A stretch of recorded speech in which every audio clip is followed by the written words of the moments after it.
Okay, coaches, welcome to another episode of Coaches Connected. Again, my name is David Butler. I am the offensive coordinator for the Structure Revolution. Uh, Today, we're going to talk about verbiage and one-word play calls. Again, this episode is aimed at the newer coach or the guys looking to get into coaching. If you're a veteran, you probably would have been down this road and trod your own path. There may be something you can take away from it. Hopefully, there is. If there's not, then you may just enjoy the talk and you know and share the same viewpoints, or maybe not. But yeah, this is going to be based on uh, finding your way as a coach and how once you've got your plays and stuff, you combine it all into a little system and how you put that system out there and you guys teach. Um, Again, I'll keep as quick as I can and as short as I can. I'm not one that rambles on if I don't need to, so we'll go through it. Hopefully, you guys get something out of it. Uh, we'll take it from here. Creating your play calling system. Okay, so let's say you got the job as an offense coordinator. You've took the time and you've studied all the plays and the different systems, and you've got your plays together. You've got your bunch of plays or whatever you want to do, or your system, whatever you choose to do. It's yours. It's your little masterpiece, and you're happy to put it together and put into a workable playbook for presenting to the players and hopefully getting some legs out of it. Um, you've now got to decide how you want to package that whole thing together, what you want to do with it, and how you want to put it forward. It's easy to see the pros and see what they do and get all hyped up. I think as a newer coach coming into the game, we all see things and we go, I'm going to take that, I'm going to take that, and things don't work and things do work, and you take what you need. But it's this part of the whole thing is getting your whole system together and how it's going to run, how it's going to work. Uh, I'll piece of advice I will always give is make sure you serve it and deliver it in pardonable chunks, so you don't want it's going to be too hard and too deep, so you guys can't learn it and can't master it. Um, One of the things that I also is big on is being yourself. You know what? It doesn't matter what anybody else tells you or what anybody else thinks you should do. Just go whatever you know. If you've been in another system and the offensive coordinator there or the head coach there does it one certain way and you want to carry on that way, do it. There's no right or wrong. As my next point is, there's no right or wrong. You just go ahead and feel free to do whatever you feel fit. And the best thing about being a young coach is that you get experience. And the more experience you get to develop and you get to tweak your playbook and your system and your play calls and all that kind of stuff. And it's basically all over the course of time just mutates and molds into one ideally perfect system. I'll be totally honest with you, I've changed my verbiage a few times over the course of the years. The one that I'm currently using now, I've had for like 4 or 5 years, and I've not really messed with it. I think once you find your groove and you know what and you like what you stand for, like what it is, you pretty much stick with it the whole course of the way. And you change it, like I always say, change it like 10% of your playbook every year, and then every 3 to 4 years change your verbiage just to keep it fresh for yourself and for the players. Depends on where you are. If you're changing teams all the time, then you don't need to. But if you're at one team for multiple years, you might want to change things just to keep things fresh for the players. As I said, there's no right or wrong. You got opportunities to develop, and I think that the more you go along with it, you will. And that just becomes natural as an offensive coordinator and play caller. Incorporate your players' ideas, not into the actual system, whatever you decide to call it, that's yours. But I would be happy to listen to my players and get in terms of like what do you want to call this play, signal this play. Sorry, if we're running lion, what do you want the signal to be for lion, and things like that. And normally the quarterbacks and the receivers are pretty much amped up to chip in with signals because they want to be involved in it, and that's basically how it's a nice simple transition to get the players and coaches players involved and the QBs involved in what you're calling and what you're doing. Okay. Pros versus Joes. While I was researching this, researching for pictures, I stumbled across this photo. This is actually Tom Brady's wrist coach from one of the regular season games in the NFL. You can see just by those first 45 plays, and obviously that's going to be a triple coach. That's going to be three sides But you can just see by the verbiage there and the in-depth stuff. It's so vast compared to what we probably could do at our level, especially so at amateur level. It's really difficult. I mean, some of the things there like near nasty, R134 crunch stalk. That's a lot of verbiage for the players to learn, a lot of verbiage for the QB to digest and then pass on without the benefit of headphones and without the benefit of other tools. So you can see that what they're using and what we're using are two completely different kettles of fish, so to speak. And what you'll find is there's no right or wrong way in anything, and I'm just going to give you my opinion on what I do and how I attack it and and my thought process. And if that's translatable to you and something you can use, then I'm happy to pass this information on. But it might not be for you. You might want to do it a different way, and that's totally acceptable as well. There's no right or wrong in anything we do. Correct? Now moving forward, this slide is simple. Again, when I was researching it, the top picture is a play from the Patriots for the. I've basically done the NFL guys because I know there's a lot of NFL guys out there who love the NFL. So the top picture is an NFL play call, and the bottom picture is mine. And you can see that the top picture of the verbiage is Gun Brown right 74 Hoss X follow, and mine is Gun Raven. So you can see the difference in what we're trying to get across and how we're trying to get it across. We don't have the means and the time for our players and our QBs to learn gun, brown, right, 74 Hoss, X follow. For me, I mean, if you're breaking this down, the gun is obviously what the QB's in. Brown is probably the formation, which is going to be 5 wide. 74 is going to be the protection. Hoss is the right hand concept, and X follow the left hand concept. So there's a lot of things there spread out over the course of 6 or 7 words, which I love it. It's fantastic. It looks fantastic, and it just excites me. However, I know from experience that at our level, with no play clocks and stuff like that, you literally got to get a play in there really quick, and you got to do it real simple. So for me, I would just say gun Raven. Now, when we install the play, Raven has its pass protection, which I'll get to in a minute. Raven has a 62 pass protection, which 60 for us is deep game, and 50 for us is quick game. And that dictates what our linemen are going to do in terms of pass prop. But as you can see, at my level and our level, I'll just use Raven. And the word Raven encapsulates the whole of the play. So it incorporates all of the 4 receivers routes and the running back route. So when they hear the word Raven, they know what route they're running. And that's how we teach the play. Unlike the top picture where it's all broken down individually, so everybody gets their job every single play. We teach it where we're going to call one word for a whole play, and the guys who are in will know if they're a H or a Y, they're running the corners, and the Z's run the post, and the X is when they hit your inside in route, and the running backs on the swing. And we teach that during the week and during the course of the season. So they're not coming in blind to it.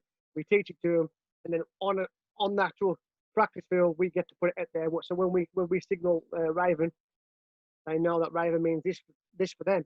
Which is why, from my previous videos, if you remember when I was talking about first year receivers, we only ask them to learn one spot. So it's the likes of this where we know we can go, oh, we're going to sort 3 plays, and we only want our X to remember the X routes. We don't want it to remember the routes for other spots because there'll be too much verbiage, too much to learn. So we just teach you one word, simple and hope. And through tried and trusted methods, we know that this works for us, and this works across all the teams that I've been in, and I've been in 4 or 5 teams. We still teach it this way. So when we put it in to our install in our playbook, this is what our players would look at. So you can see we're still in depth in terms of our instructions. Nothing's changed. So that the lineman will know what their pass pro is. The X will know it's a hitch or a 3-step in and man, corner and a corner, and a post and a swing. They'll know this, and the QB will know his reads just by studying the playbook. But then when we take it onto the field, we want them to know that what the Raven concept is, and what we're trying to run, and what their job is in the Raven concept. So we've nullified the 7 or 8 piece verbiage into one word, and then that one word becomes one signal, and we can teach that quickly and efficiently, usually 9 times out of 10. So we still teach it as we would a pro team would.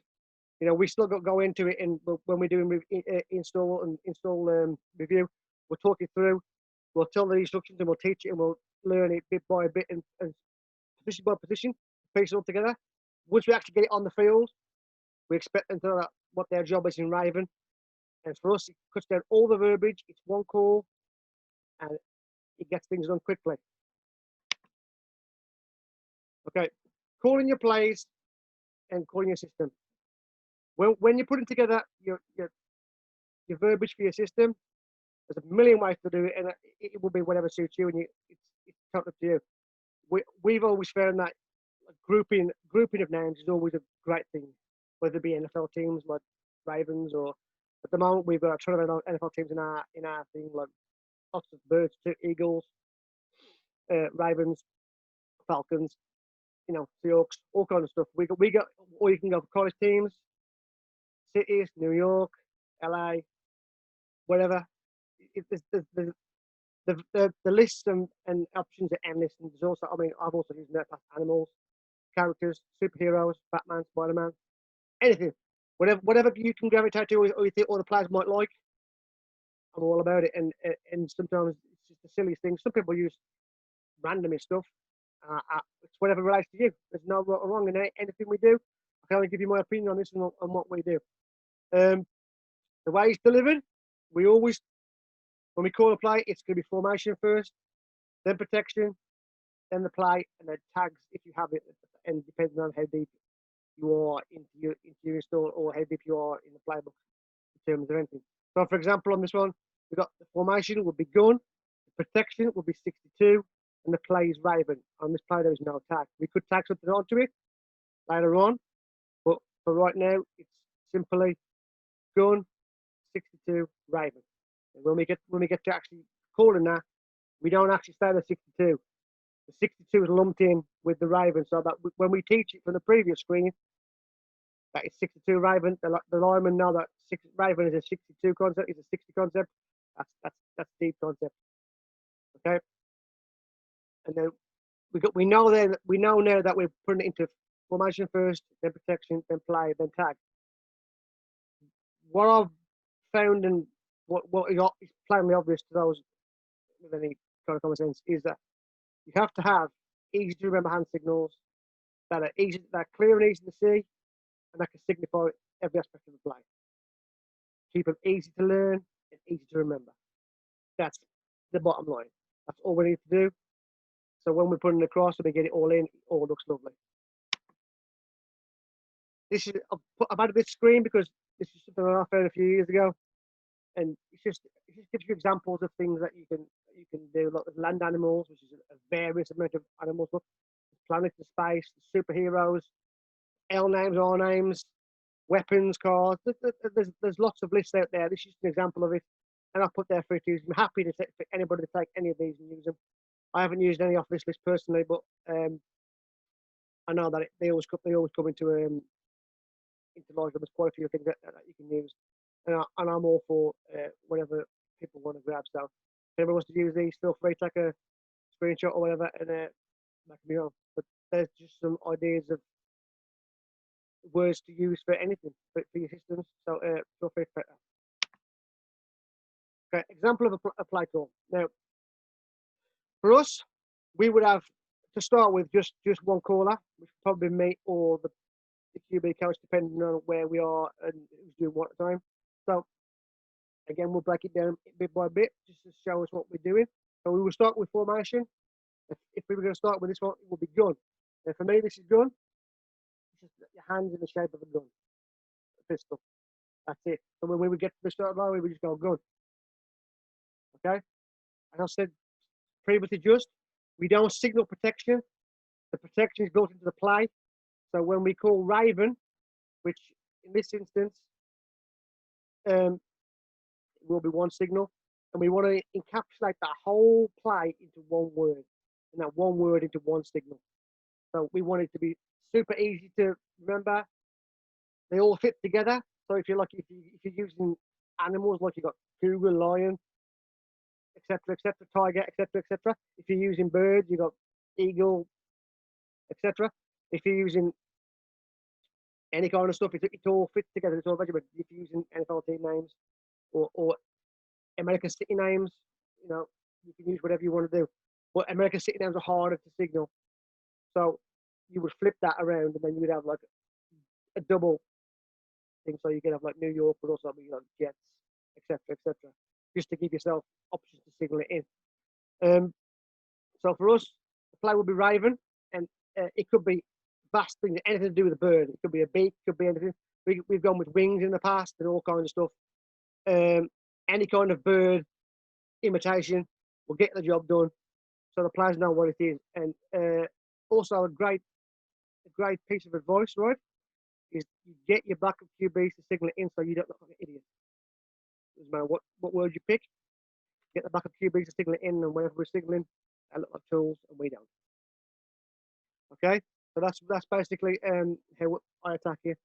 Is on a game day we'll have 3 or 4 guys signaling, dummy callers, and we'll just use the one word play calls to get that done. Tags that wouldn't be on this play example, but they will be the last thing on the call. So right now we only have literally two things to signal: gun, the Raven. Let's just say Raven's wings. So you got gun, Raven. That will be it. If you want to tag something on later on, we could, but because all 5 have got a route, we wouldn't mess with that right off the bat. It will be something we'd add later on, depending on what kind of things you want to take from the basics. Okay, this is just 2 examples of another player of mine. On the left-hand side, you got gun Viking, so it would be gun Viking. Okay, on the right, trips right Viking. Now for trips right, we went this super easiest way by putting your right hand up with 3 fingers. Trips right, you dumbed it right down. Trips right, so still one thing, and then Viking. So as you can see, that what's changed in that we've got a whole new play, whole new thing. And what's changed is one simple little signal. Instead of gun, we've gone trips, and those things make things so easy for us. It's so easy to teach, so easy to learn. And you can do anything with trips. I mean, in the past we've had laser and laser LNR, all kinds of stuff, and trio and stuff like that, and Leo, anything. But the last couple of years, I've literally just dumbed it all the way down. Trips right, trips left. It's the least rocket science you could possibly ever imagine. It seems to work at our level, and you can never really forget it because it's trips right. I mean, we have had guys when we've run trips left and they've still gone right because they look at the wrong arm, but trips right. You're going to get that occasionally, but for the most part, common sense prevails, and you get the job done. So as you can see, by just in one simple word, we've still run the same play. It's now in a different formation with literally nothing to learn apart from one signal: trips instead of gun. And we try and keep it quick and simple. If this was in a pro setting, this would probably be another 8-9 word play call, which we can't do because we haven't got the time to learn every single play. If I label it individual route, we just haven't got time to learn the players to learn that and digest it. No, it come game day. At our level, we've only got so much time and so many weekends. We have to be real smart with our time and dumbing it down to its basic form. It's something that I'm a big fan of, and it really does work for us. The bottom part there, our aim is to install a simple yet effective system that is easy to teach, easy to use, and easy to remember. And my case in point is like that: gun, Viking, trips right, Viking. We keep it so crisp and clean and simple that we want it to be easy to remember, easy to use, easy to teach, and basically also easy for me to remember if I've got to call it myself. So obviously on a game day, when you're OC, there's lots of things to think about. So you want it to just be second nature to you, right? So we need it to be simple. There's lots of I've seen lots of coaches doing a lot of signals when they're trying to add like R and L and stuff with taps off the head. Ain't got time for that. It makes it too difficult. So we just dumb it right down to one word, one call. And if we want to get fancy later on down the line, then we can, and we do. But when we go in the doors, this is what we teach, and we teach it real simple, real basic, and it gets the job done. This is our first year at No Huddle at the Revolution, and we didn't really have any problems per se. With the skill guys getting the play in, our line was a different fish, but the skill guys got it pretty fastly. But when you're huddling, it's even easier because I only got this to know is the QB, and the QB get it instantly because they know the signals pre-season, pre-game, pre-everything. Okay, hints and tips on this. There are many ways to signal in, and as I said before, you lots of things to do. If you do want full control, then obviously at the start of pre-season, at the start of any tenure, you will do it yourself. You know, until you feel comfortable. Always do things yourself until you know that you're happy to move forward. I'm always a big fan of getting the coaches involved signaling, and a big fan of getting the backup QBs or the QBs that are not involved in the play involved signaling. Helps them remember the play call, helps them remember the signal. So that when we do it on a game day, it all becomes easy.